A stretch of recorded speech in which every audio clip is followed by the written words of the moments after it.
You're listening to The Scope. Today we're talking about the different types of cancer, risk factors, and prevention. Let's get started. Hi everybody, I'm your host Paige Heitman. The Scope podcast is produced on a regular basis and can be found by visiting phelpshealth.org. Come back often and feel free to add the podcast to your SoundCloud stream or subscribe to our YouTube channel. You can also follow us on Facebook, Twitter, Instagram, and LinkedIn. All links can also be found in the show notes. Now let's get into our show. Today our guest is Mara Hofherr, an Oral Oncology Specialty Pharmacist at the Phelps Health Delbert Cancer Institute, also known as the Ddci. So go ahead and tell us a little bit about yourself. I know you've never been on our show before. Yeah, thank you so much for having me. I'm so excited to be here. So a little bit about myself. I'm a hometown girl from St. James, Missouri. I did my training for school in St. Louis, Missouri at St. Louis College of Pharmacy. And then I did a first year residency at Christian Hospital, and then I did a second year residency, and then my palliative care fellowship at Dana-Farber, and I was part of the Harvard Interprofessional Palliative Care Fellowship Program, which was a once-in-a-lifetime experience. And so now here, I run the Oral Oncolytic program at the Delbert Cancer Institute. So you say Harvard, so you were in Boston, right? Yes, I was in Boston. How did you get to be part of that program? So it was part of a residency opportunity that I got, and the stars really aligned. It was a one of a kind position, one in the world.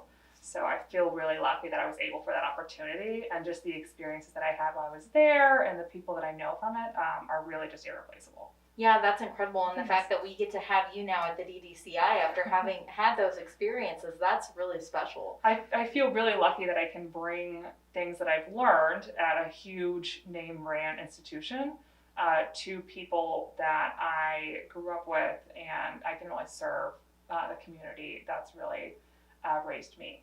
Yeah, that makes a big difference. Yeah. So a couple of questions I want to ask before we really get into our topic today of oncology chemotherapy program is, what even is an oral chemotherapy program? A lot of people have never heard of that before, right? Sure, yeah, it's that's a great question, and I think when I have a new patient, that's something I go over. Yeah. So when they're thinking about new formulations, something that's easier for people to take instead of coming in and getting it either through a vein in their arm or what they call a port, every month, every 2 weeks, it's sometimes easier for them to take a daily pill.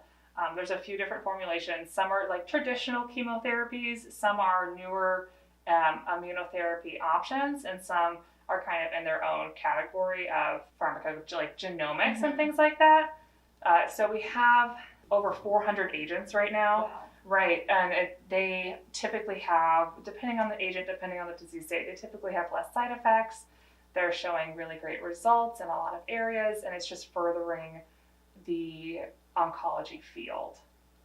So that kind of brings up a great question too. What is an oral chemo agent for treatment options? Sure, so one of the more common ones I have, I'll just give you an example of one. So I think that people's conception of what cancer is so complicated to explain because there's so many different parts, and each cancer and each person is so unique and so different. So their treatment plans may not reflect, what their neighbor had or things like that. So for a few of our solid tumors that we can see in like colorectal cancer and things like that, we use like capecitabine, which is actually a drug that we use in a pump. Okay. That's an IV drug, but when you take it by the mouth, it doesn't turn into the IV drug until it gets metabolized by your liver. So that's just an example of one. And so my job is just to help people get the medication and pay for it, because typically these drugs are pretty expensive, unfortunately. Yeah, it doesn't sound cheap. No. Manage side effects, and then just make sure that they take the medication appropriately. So what are some of the other roles of an oncology pharmacist in a cancer center like the Ddci? Yeah, that's a great question. So along with those responsibilities, so there's 3 pharmacists, two other really, really lovely and brilliant women that I work with who are extremely talented.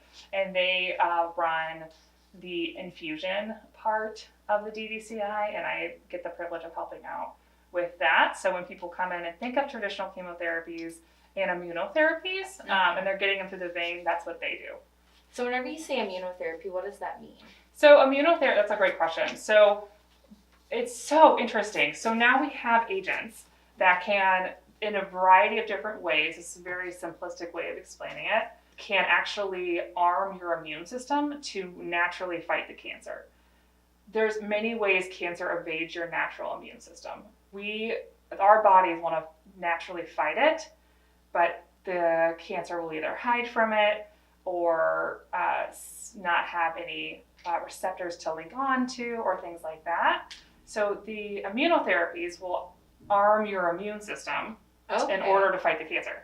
Oh, wow. Isn't that so fascinating? Yeah, so that the cancer can't, like, essentially hide. Yes. Right? Yeah. So how is that different from, like, traditional radiation type of treatments? So radiation is going to be more of like a spot treatment. They're going to, our really talented team will get your scans and they'll map them out, and then they will radiate specific parts, and that will directly kill cancer cells. This is actually just arming your immune system to attack the cancer. And traditional chemotherapies, when you think of people getting chemo, right, and they have all those horrible side effects, we don't see as much of those with immunotherapies because they're not attacking every single cell. They're armed specifically towards either the immune system or the cancer cells themselves.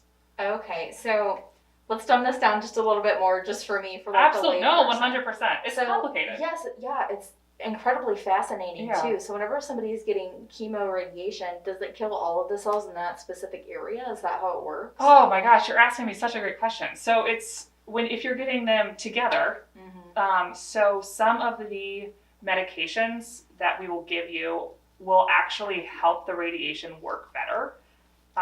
It's called synergy. It helps both attack better than they would be on their own, or enhance the way that the radiation is working in your body. Okay, that's really interesting. That's something that I didn't know. Oh, it's so fascinating. How would you know? Like, it's incredible. So how can somebody know whenever they go in and they have been diagnosed with cancer what their treatment options are? Do they get to choose, or is it kind of the decision is made for them? So I think that we have two providers, Dr. Wong and Dr. Guerrero, and then our two really awesome nurse practitioners who work under them.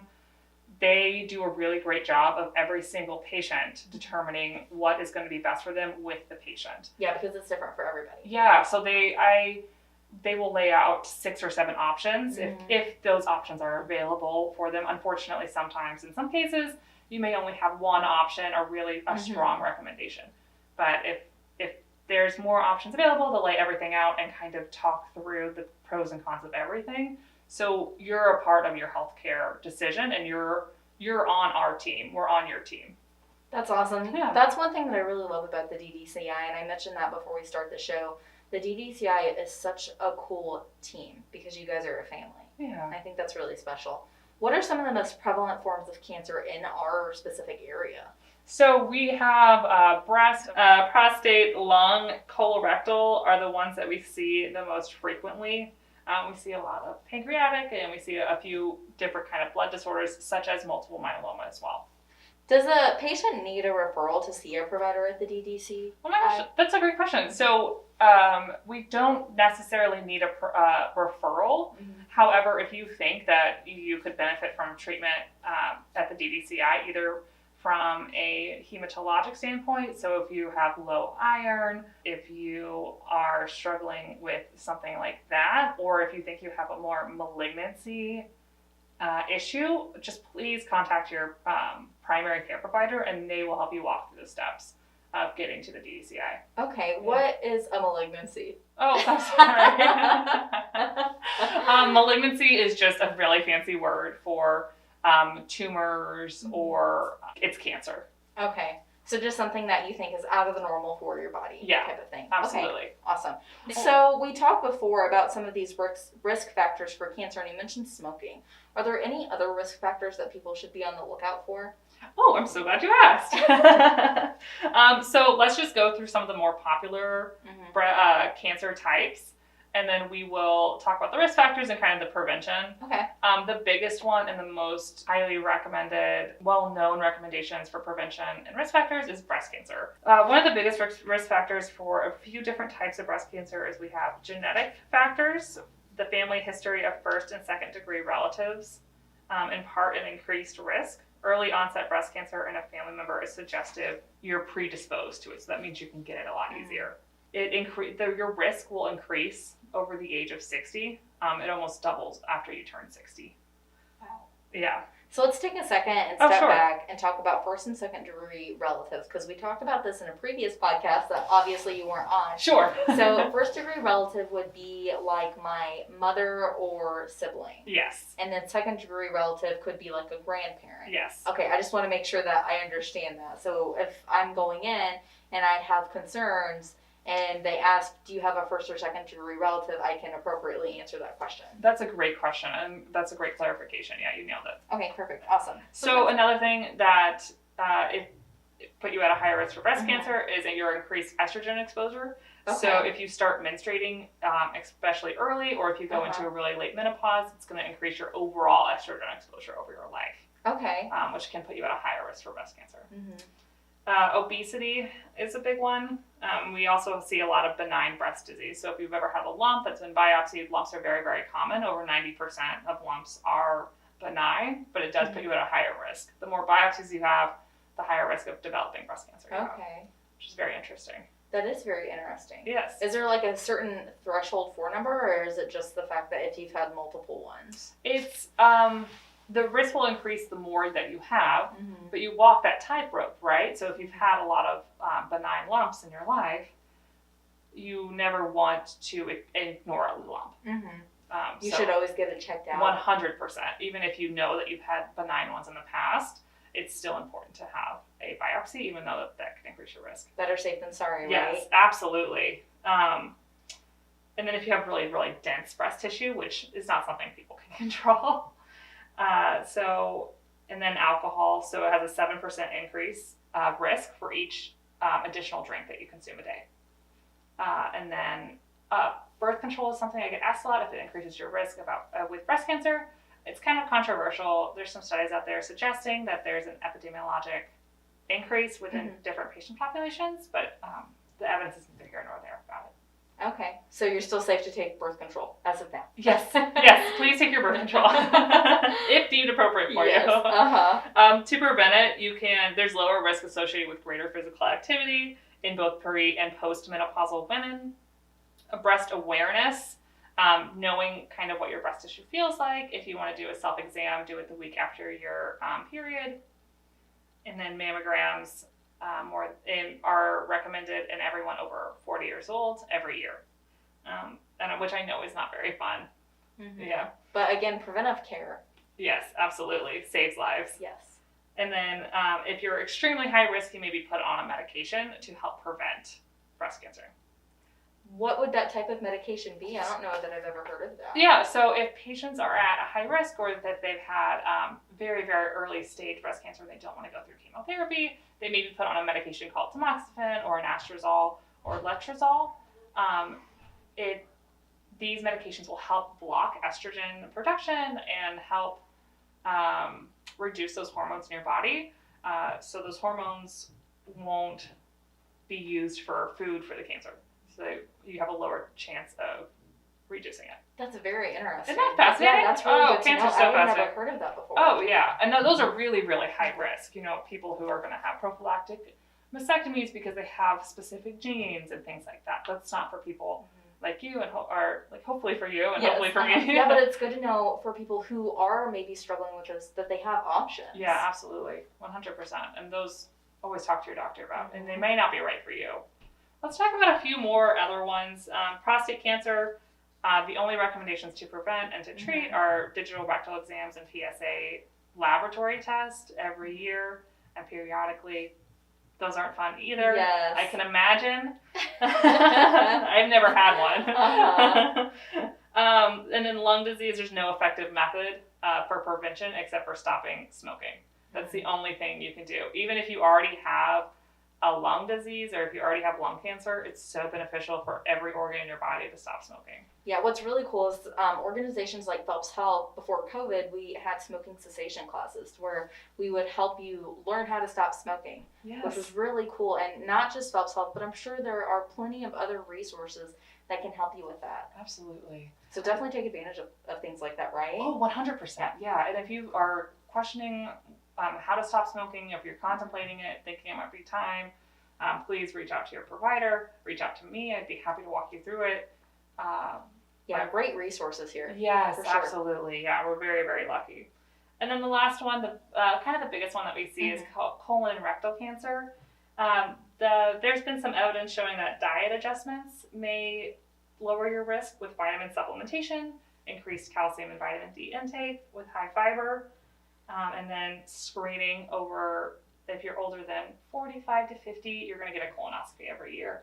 Those recommendations will change based on your risk. And colonoscopies aren't fun either. Sure. But important. Yes, a lot of preventive types of screenings aren't always fun, but they're very important to get. Absolutely. If it was my family member and I tried to treat every patient like they're my family member, I would always want them to know what's going on, what I call under the hood. That's a good way to describe that. You want an engine that runs well. Yes, right? You want an engine that runs well. You don't want to have any questions. And safer than sorry, exactly like what you said. Yeah, absolutely. If you check engine light is on, you need to go figure out what's happening. 100%. Yes, that is a great way to put that. I love that analogy. Thank you so much. Yeah. Okay, we're done with the boring parts. You say that's boring. I think that's really important to talk about preventive care, because it also makes me think about why, and we mentioned this so many times in our podcast, how important having a primary care physician is and having that connection with your care team. Yes. And with the new implementation of MyChart and Epic, people really have the ability to take their care into their own hands now. Oh, they can see their appointments, they can schedule them themselves, they can go in and actually look at their medical records, which is really cool. So they can kind of see more under the hood than maybe they were able to before. Absolutely. And it's like we mentioned before, we want everyone to be on the same team. We want the patient to be a part of the team. And if you are struggling finding a new primary care provider, we have so many providers taking on new patients right now. Yes, absolutely. So whenever you were talking about all these different ways to prevent these top types of cancer, it made me think of a question. What types of lifestyle changes are recommended for somebody who's been diagnosed with cancer? Because their life has already been rocked in a million different ways whenever they find out that they have a diagnosis. Sure. That's a really great question. So lifestyle changes, it's hard to recommend generally across the board. It depends on who you are, your functional state, if you're having any symptoms from your cancer and things like that. I always recommend increased activity and to improve diets. I think that both those things can always be done no matter who you are. No one's cancer is their fault, but to stop smoking, increase fiber, increase your mental health. So I'm a really big proponent of meditation. There's great literature showing that meditation in cancer patients can help reduce anxiety and stress and maybe suggest better outcomes. So that's what I would recommend. Yeah, I love that. I'm really into meditation too. I have a couple of different meditation apps. Yeah. Sometimes I do really good. Sometimes I don't. Well, there's one that's been actually developed for cancer patients. It's called Headspace. It's a man who had cancer and beat his cancer with meditation. And so if you're a cancer patient, you should be able to get it for free. Yeah, that's a really great resource. Yeah. So we're running a little short on time, but there's one more question that I would love to ask about this. Should cancer patients and survivors get the flu shot, and why is that so important? Oh, that's a great question. It's so topical with our time right now. So I think that, yes, 100% cancer patients and cancer survivors should get the flu shot. When you're going through active chemotherapy, your doctor or oncologist may recommend against it, especially if it's a short period of time. But if you're going to be on chemotherapy or radiation for a long period of time, the benefits are really going to outweigh the risks. And preventing the flu is so important when you're healthy. So when you're immunocompromised, which means that you're able to get sicker a lot easier, it's just so much more important there. Absolutely. Great answer to that. Mara, thank you so much for being on our show today. We learned so much. This was awesome. It went by so fast. It really did. Yeah, this is fantastic. I can't wait to have you back on our show. Oh, thank you. I'd love to come back. Thanks so much for tuning into The Scope. If you liked our show and would like to know more, check out phelpshealth.org.